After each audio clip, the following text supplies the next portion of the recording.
Julie, niloko ako ng boyfriend ko. Ano? Siraulo talaga yung mokong na yan. Inamin niya sa akin na buntis niya ang katrabaho niya. Anong gagawin ko? Mahal ko siya. Nasaan siya? Malilintigan talaga sa akin yan eh. Ang kapal naman na mukha niyang ipagpalit ka. Dalian mo, pupuntahan natin. Julie, huminahon ka. Ang mabuti pa, uminom na lang tayo. Wala na rin naman ako magagawa kasi buntis na yung babae. Mabilis na hinila ni Jillian si Julie papunta sa bagong bukas na bar sa kanilang barangay. Wala naman siyang nagawa kundi ang sumama na lang dito. Sa katunayan niyan, hindi na bago sa kanila ang mga ganitong senaryo. Dahil mula nang ipinanganak sila, parang magkarugtong na ang kanilang pusod. Hindi mapaghiwalay at laging nakabuntot sa isa't isa. Kuya, isang bote pa nga ng beer. Tama na yan, uuwi pa tayo. Hay nako, manahimik ka nga dyan, Julie. Hindi mo alam ang nararamdaman ko kasi hindi ka pa naman nagkaka-boyfriend. Wala sa plano ko yan. Nakafocus pa ako sa trabaho. Alam mo namang kailangan ko magpadala ng pera kila nanay eh. Hay nako, ang sabihin mo walang nagkakagusto sa'yo. Magpapayat ka na kasi. Para ka ng si Winnie the Pooh sa laki ng tiyan mo tapos naka-crop top ka pa. Ikaw talaga, pinansin mo na naman ng taba ko. Alam mo namang may sakit ako kaya nahihirapan ako magpapayat. Hindi yun ganon. Puro ka rin kasi trabaho kaya wala kang oras sa pag-exercise. Hindi ka naman mapopromote dyan. Sanay na si Julie sa mga pasaring ng kanyang kaibigan. Masakit man ang mga sinasabi nito, wala rin siyang magawa kundi ang mga tuwiran o manahimik na lang. Kung ibabalik niya ang panlalait na natatanggap niya kay Jillian, wala siyang maipipintas. Maganda ang kanyang kaibigan. Sexy, talented at magaling makisama. Kaya maraming tao ang nawiwili rito. Samantalang si Julie naman, kabaliktaran nito. Mahiyain, may katabaan, matalino nga ngunit wala namang gaanong maipagmamalaking talento. Ilang sandali pa, nagulat sila dahil may lalaking lumapit sa kanila at hiningi ang number ni Julie. Hey boy, yung akin ba hindi mo hihingin? Sorry miss, interesado ako sa kasama mo eh. Can I join you here? Sige, pero saglit lang Magsi-CR muna ako.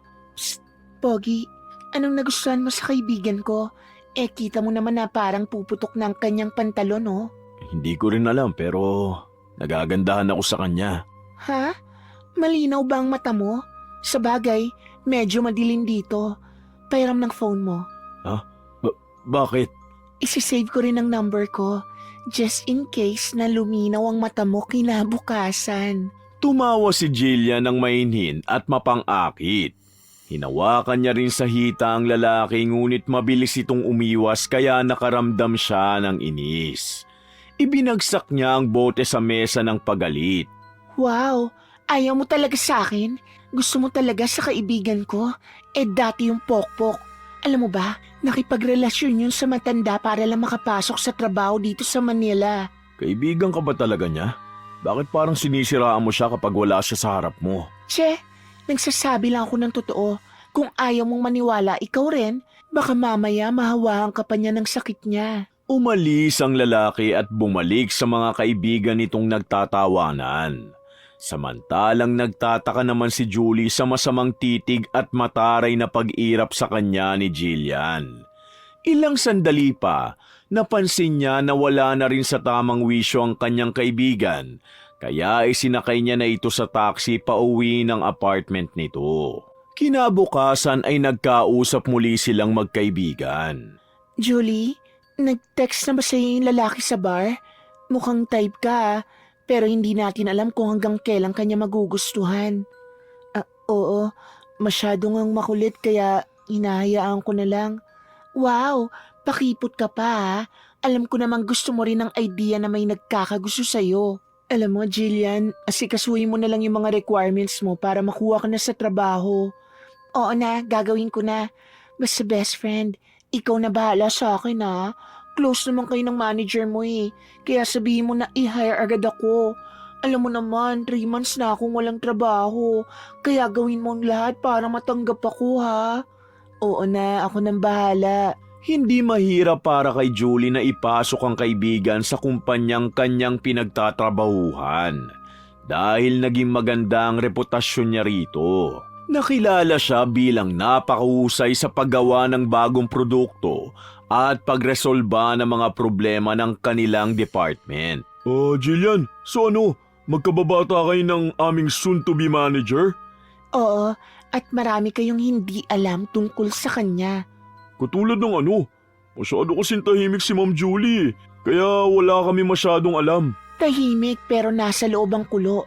Secret lang natin to ha, pero nung college kami, ipinagpalit niyang sarili niyang katawan para lang ipasa siya ng prof namin. Kaya simula nun, wala nang nagtangkang manligaw sa kanya. Siguro, dala na rin yun ng pandidiri. Totoo ba yan? Baka kaya type din siya ng manager natin kasi easy to get yang si Julie. Siguro nga naikama na ni Sir yan kaya siyang palaging pinapaboran. Ngayon, naiintindihan ko na rin kung bakit ilag siya sa mga taong ka-level niya. Mas gusto niya pala yung may matataas na posisyon sa kumpanya. Di hamak na mas magaling ka rin kay Julie, Jillian. Tignan mo ang report mo, isang gabi mo lang tinapos.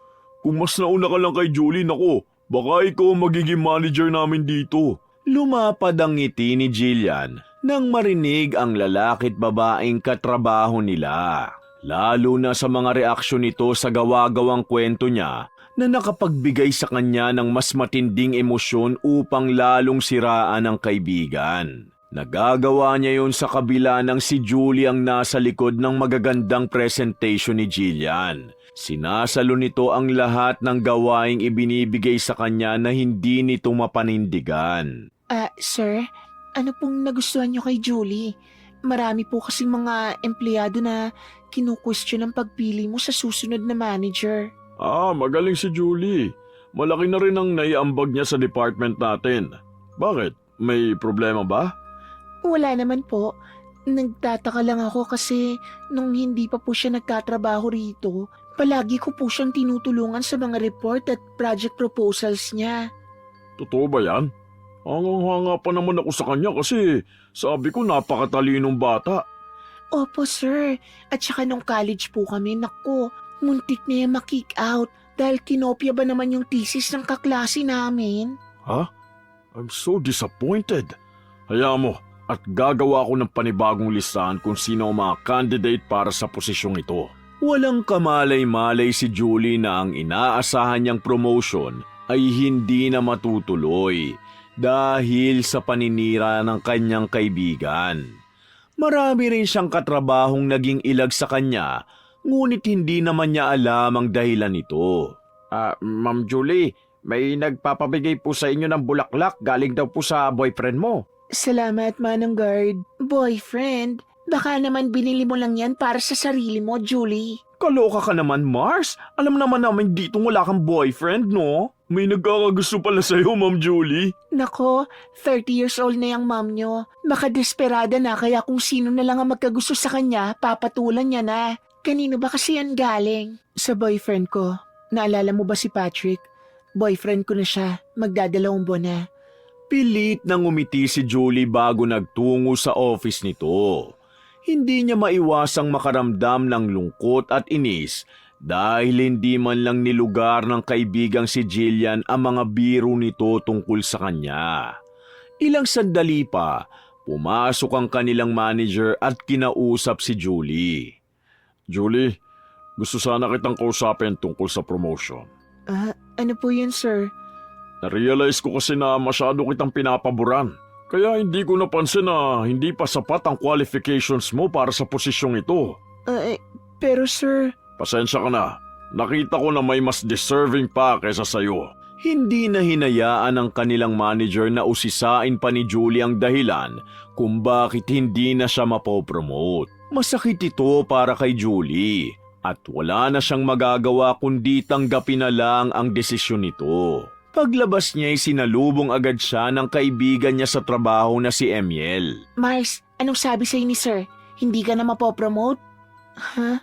Paano mo nalaman? Kung alam mo lang kung ano mga sinasabi ng BFF mo pag wala ka, Sinabi niya sa mga katrabaho natin na bayaran ka. Pinagpalit mo raw ang katawan mo para makapasa ka nun sa college. Kaya posible rin daw na ganun ang ginawa mo ngayon. Marami pa siya sinasabi tungkol sa'yo.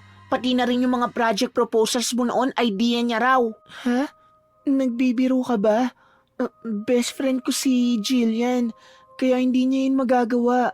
Dahil walang katotohanan ng kahit na ano sa mga kwentong yun. Kung ayaw mo maniwala sa akin, Mars, ikaw rin, hindi mo namamalayan. Tinutuklaw ka na pala ng kaibigan mong ahas. Natawa na lang si Julie sa mga narinig niya at mas piniling magtiwala kay Jillian. Kilala niya ang kanyang kaibigan. May pagkaprangka at minsan ay hindi maganda mga biro. Ngunit sigurado siyang hindi siya kayang siraan ito. Kinabukasan, pumunta siya sa desk ng kaibigan upang palihim na ilagay ang pinagpuyatang report niya kagabi. Pinagawa kasi sa kanya ito ni Jillian dahil sinabing masama ang pakiramdam nito. Totoo ba talaga na madaling ikama si Julie? Grabe no, tahimik sa personal pero halimaw pala sa kama. Kahit ako, sir, hindi ako makapaniwalang kayang gawin yun ng kaibigan ko. Buti nga may pumapatol, sir. Nakakayang sikmurain ang itsura ni Julie. Bukod sa ubod ng taba, may itim rin ang singit at kilikili. Pero kahit na, kapag talaga binigay mo ng libre ang sarili mo sa lalaki, no, walang tatanggi dyan. Sa bagay, nakakalungkot lang na naging ganun siya. At alam nyo ba, hindi na niyan sinusuportahan ng kanyang pamilya sa province. Kahit yung tatay niya ay may malubhang sakit. Pambira, walang kwentang anak ang mga ganyan. Walang utang na loob. Matapos siyang suportahan at alagaan ng mga magulang niya. Totoo, sir. Kaya nga kahit paano, pinapadalang ko yung mga magulang niya eh. Awang-awa na rin kasi ko. Hindi alam na mga ito na habang nagkukwentuhan sila, nasa likod lang ng pinto si Julie. Hindi siya makapaniwala sa mga narinig niya. Ang inaakala niyang matalik na kaibigan, siya pala ang sumisira sa reputasyong kanyang binuo ng isang dekada sa loob ng kumpanya. Nang marinig niya ang papalapit na paglakad nito sa loob, mabilis siyang nagtago sa kabilang cubicle. Nanlulumo man, mas pinili niyang pakinggan pa rin ang lahat. Yung boyfriend niya nga ngayon, sa akin talaga may gusto. Pero inahas niya lang, kaya wala na akong nagawa, kundi magparaya na lang. Ay, ahas talaga yung kaibigan mo. Hindi kita masisisi kung tatraydorin mo siya kasi kahit ako gaganti ako dun, no? Nako, kahit na ganoon, hindi ko siya kayang kumprontahin tungkol doon. Kaya naman, hinayaan ko na lang. Wala mabait ka kaya palagi kang naaabuso. Uy, teka, ito na ba yung sinabi kong report sa'yo? Oo. Sumakit nga ang ulo ko dyan Kasi naman 2 report ang ginawa ko kagabi. The best ka talaga, Jillian. Hayaan mo, ililibre na lang kita sa Starbucks pag sahod natin. Alam niyo ba, hindi na pala mapopromote si Julie. Os? Baka kasi dahil hindi siya pumayag na ibenta ang katawan niya dahil may boyfriend na nga siya. Natatakot yata na mahuli. Nagtawa na ng mga ito. Saka pa kunwaring sumusuka si Jillian para ipakitang nandidiri siya sa kaibigan. Hindi na kinaya ni Julie ang pambabasto sa kanya, kaya mabilis siyang nagtungo sa office. Nasasaktan siya sa lahat ng peking kwento nito dahil wala siyang ibang ginawa kay Jillian kundi ang suportahan at siguraduhin na palagi itong may kasama tuwing makakaranas ng matinding problema. Isang araw, pag-uwi niya sa inuupahang apartment. Patrick, mahal, pabukas naman. Bukas yata yung pinto, Ining. Nandyan din ang kaibigan mo salamat po, Manang. Sinubukang pihitin ni Julie ang pinto at bukas nga ito.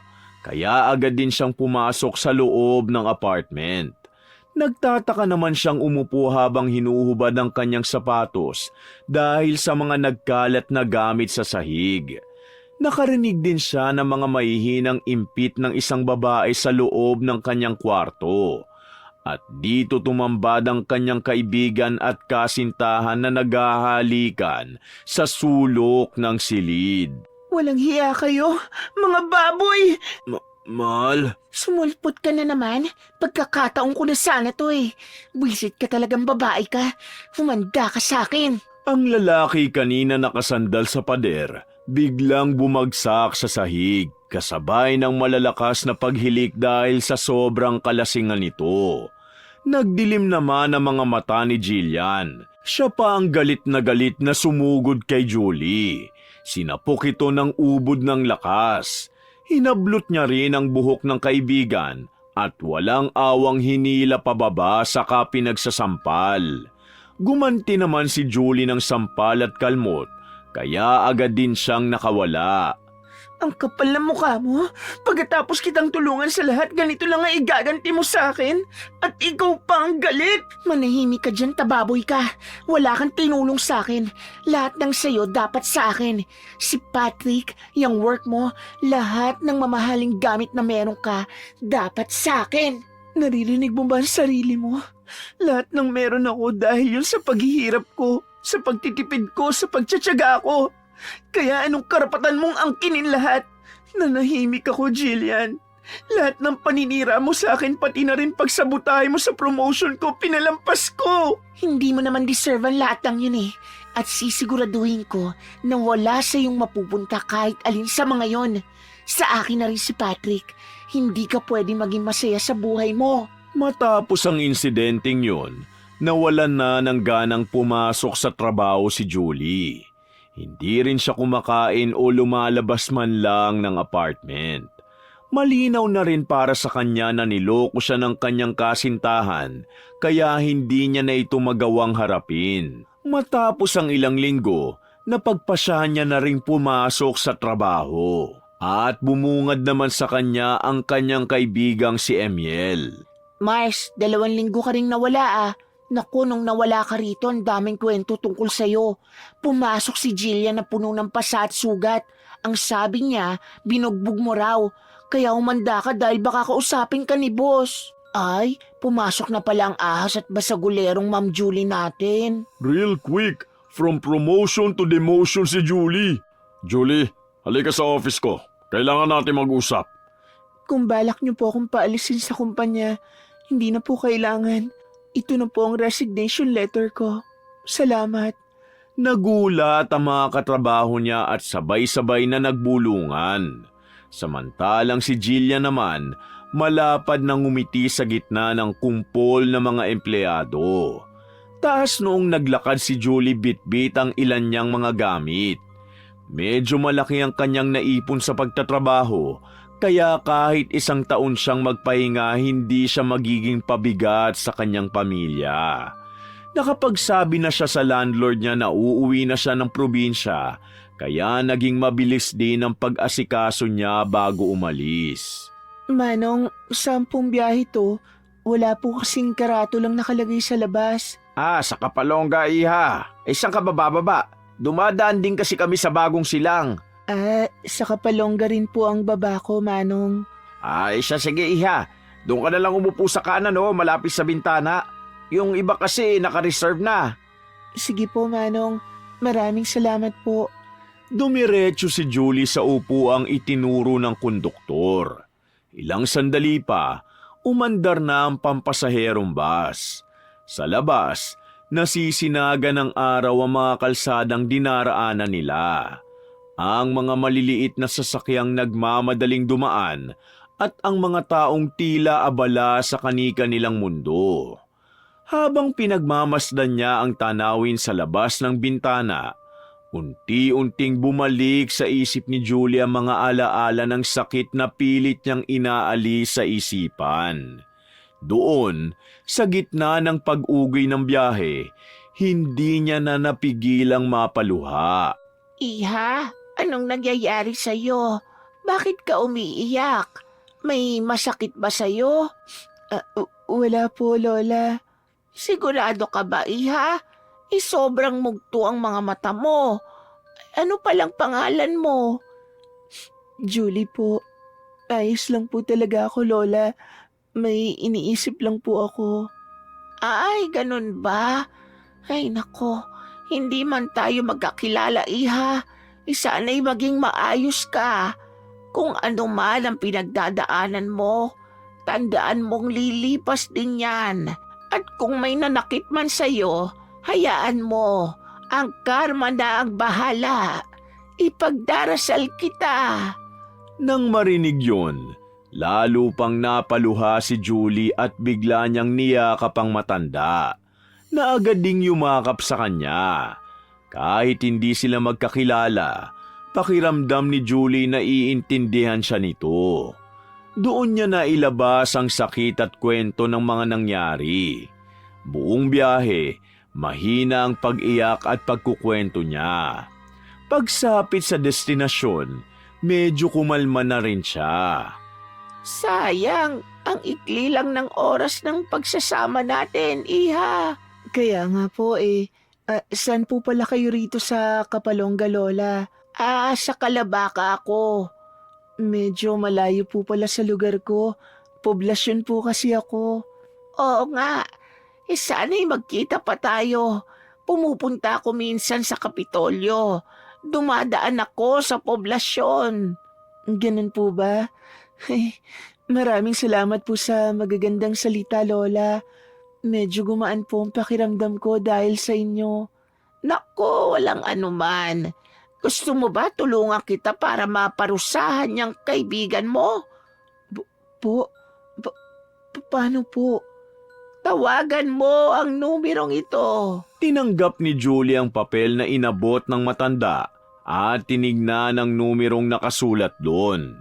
Pulang tinta ang ginamit, matingkad, parang dugo. Nang akmang magpapasalamat sana siya, napansin niyang malayo na ito at nakasakay na ng tricycle. Kumaway pa ang matanda bago tuluyang umalis. Ipinagkibit balikat na lang yun ni Julie at tinago ang papel sa bag. Balak niyang tawagan ang number na yon pag-uwi. Medyo nalungkot pa siya dahil hindi man lang niya naitanong ang pangalan ng matanda. Oh, Julie, ba't bigla ang pag-uwi mo? Hindi ka man lang nagsabi. Papunta kami sa bahay ng lolo mo ngayong gabi. Nag-day off po ako ngayon na Ilang araw din kaya naisipan ko pong umuwi. Hindi na po ako nakapagsabi. Medyo masama po kasi ang pakiramdam ko. Mukha nga. Ayos ka lang ba, anak? Hindi ka naman ba bugbog sa trabaho? Ayos lang po ako, Nay. Medyo masama lang po talaga ang pakiramdam ko. O siya, sige. Magpahinga ka na muna ron sa kwarto mo. May pagkain dyan sa kusina, ha? Sa ref, may gamot doon. Uminom ka kapag nakakain ka na. Ako susunod na muna sa tatay mo sa bahay ng lolo mo at may mga importante kaming pag-uusapan. Sige po, Nay. Ako na pong bahala dito. Ingat po kayo. Mabilis na pumasok si Julie sa kwarto at bumagsak sa higaan. Kasabay ng buntong hininga na tila pinakawalan ang lahat ng pagod at inis. Ilang sandali siyang natulala at nakatingin sa kawalan. Hanggang sa biglang tumunog ang kanyang cellphone. Hindi niya natinignan kung sino ang tumatawag. Sa sobrang pagod, agad niya itong sinagot. Mahal, nasan ka? Ba't wala ka rito sa apartment? Ang kapal naman ng mukha mong tumawag pa. Ano, hindi ka man lang ba nagsisisi sa ginawa mo? Huminahon ka, mahal. Pakiusap, hayaan mo ako makapagpaliwanag. Ha? Nasisiraan ka na ba ng pait, Patrick? Para saan pa? Matapos mo akong pagtaksilan, aasta kang parang wala nangyari. At tatawag ka sa akin na parang wala kang ginawang masama. Pakinggan mo muna ako, Julie, kahit 1 minuto lang. Pakinggan ng ano? Ng kasinungalingan mo? Umalis na nga ako dyan para wala ng gulo. Hindi pa ba sapat ang pag-alis ko para maisip mo na wala na tayo? Oo, nakikipaghiwalay na ako sa'yo, Patrick. Kasalanan lahat to ni Jillian, Julie. Siniraan ka niya sa akin. Sabi niya, may lihim kayong relasyon ng dati mong manager para ma-promote ka. Tapos nilasing niya ako at biglang hinalikan. Natigilan si Julie nang marinig yun, na para bang may pumindot sa matagal niya ng itinatagong galit. Umalingaw-ngaw sa kanyang isipan ang bawat salita ng nobyo. At dahan-dahang pumatak ang luha sa kanyang mga mata. Mabilis niyang pinatay ang tawag bago kinuha ang papel na may nakasulat na numero. ang ibinigay sa kanya ng matandang babae. Hello? Sino to? Saan mo nakuha ang number ko? Doon po sa matandang nakasabay ko sa bus kanina. Bakit niya binigay ang number ko sa'yo, Iha?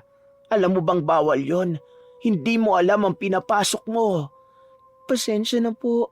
Sabi po kasi sa akin nung matanda, tumawag daw po ako sa number na to kung gusto kong humingi ng tulong para maparusahan ang kaibigan ko.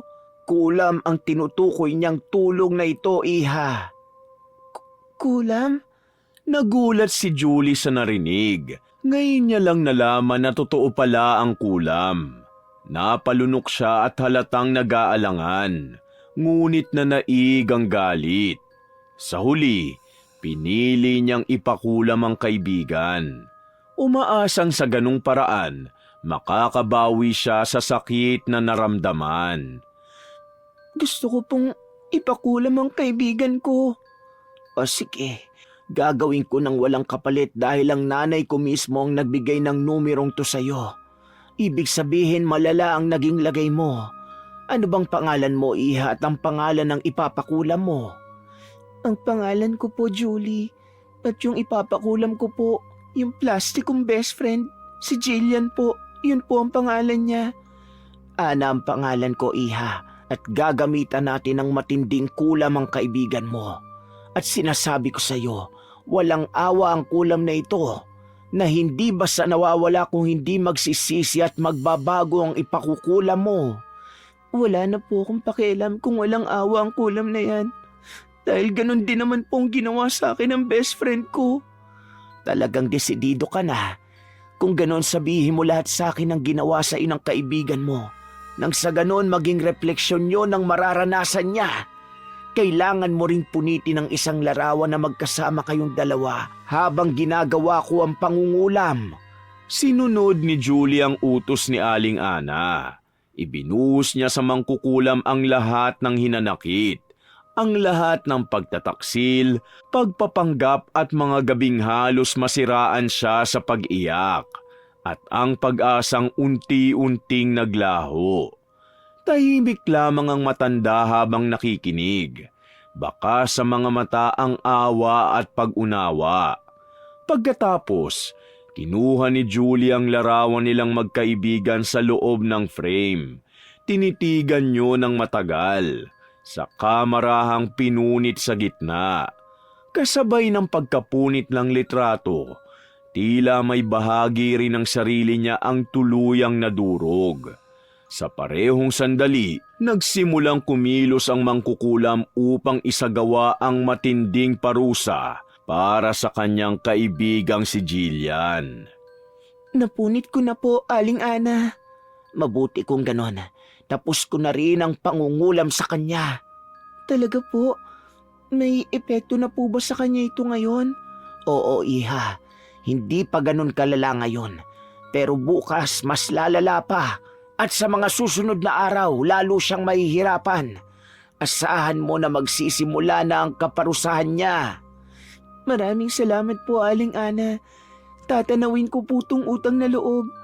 Dahil sa inyo po, mapaparusahan na si Jillian sa mga nagawa niya.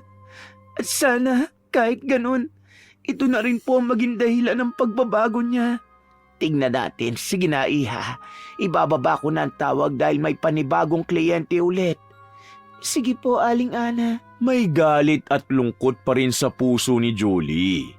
Ngunit sa pagkakataong ito, may bahid na ng saya. Dahil alam niyang mapaparusahan na ang kaibigan. Kaya ng gabing yun, nakatulog siya ng mahimbing.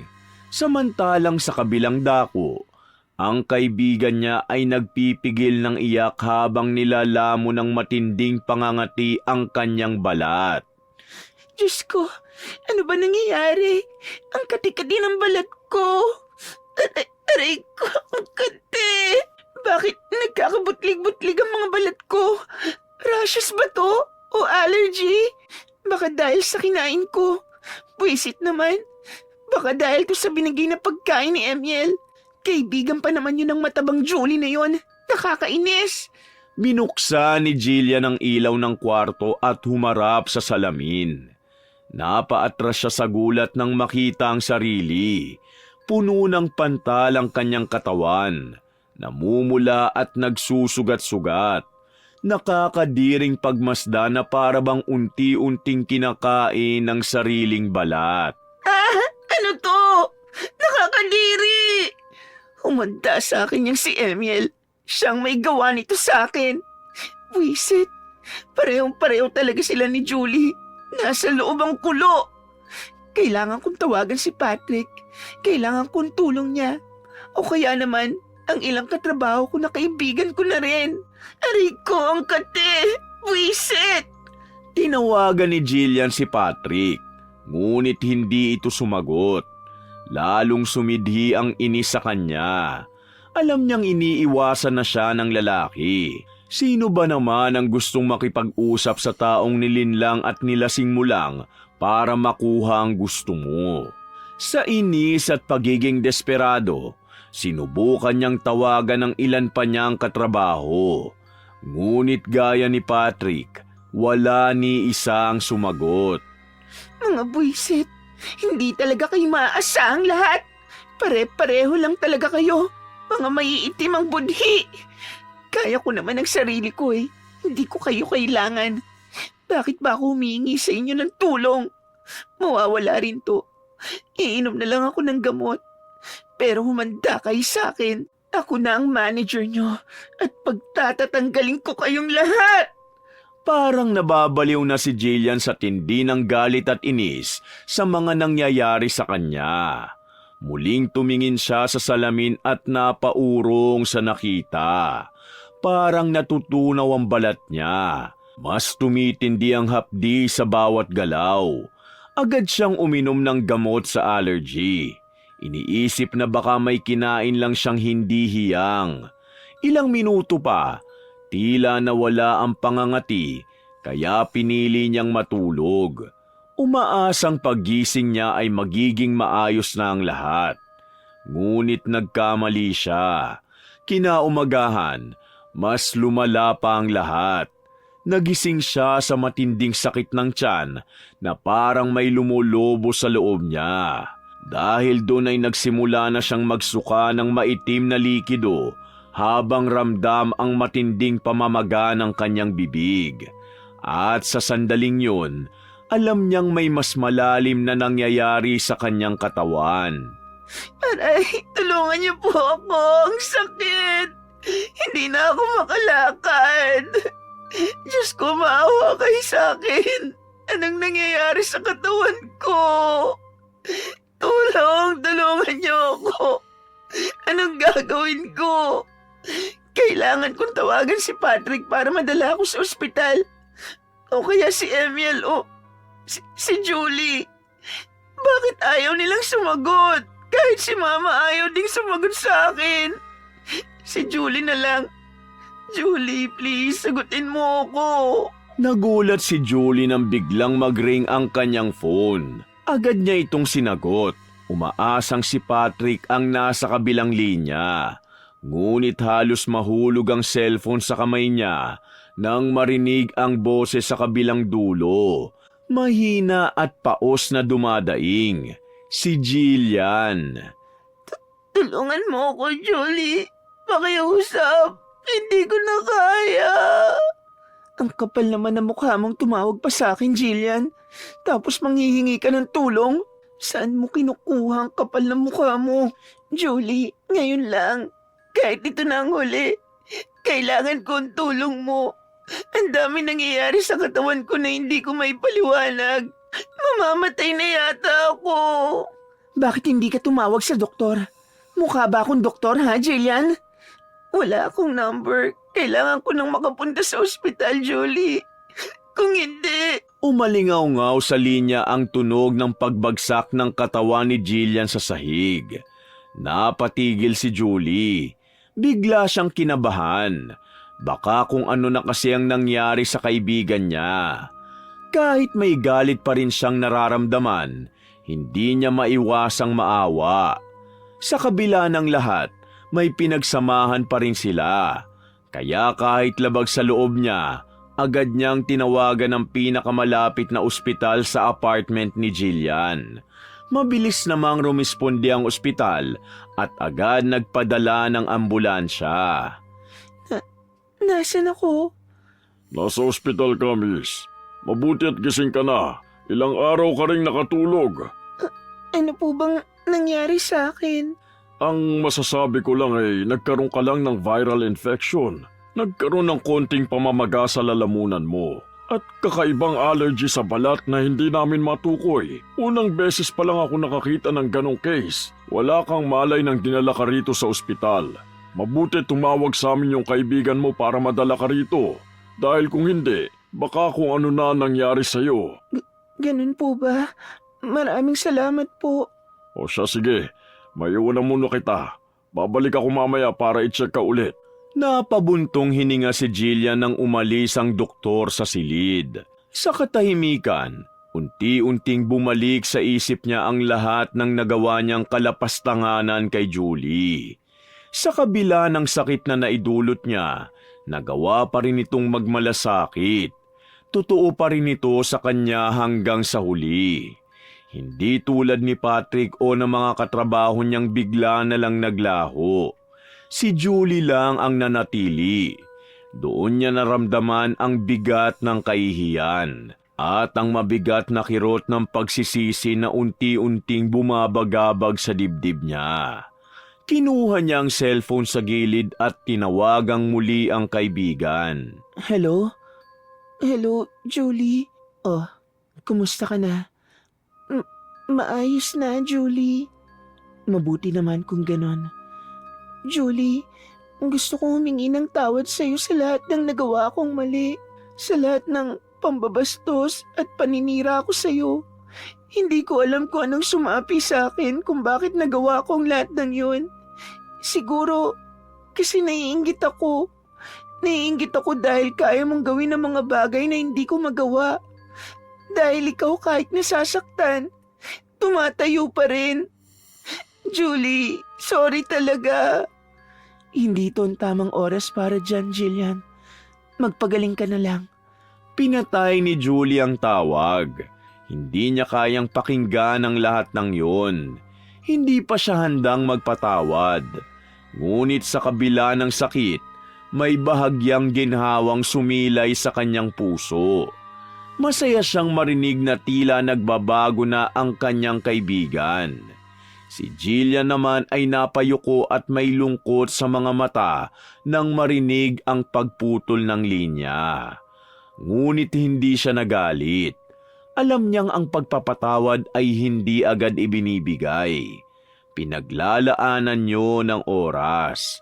Kaya sa isip niya, nangako siya sa sarili na kapag tuluyan na siyang gumaling, pupuntahan niya si Julie at personal na hihingi ng tawad dito. Matapos silang mag-usap, unti-unti nang bumuti ang pakiramdam niya. Nakalabas na siya ng ospital at nakauwi na sa apartment. Inayos niya ang tinutuluyan at gusto niyang magsimulang muli.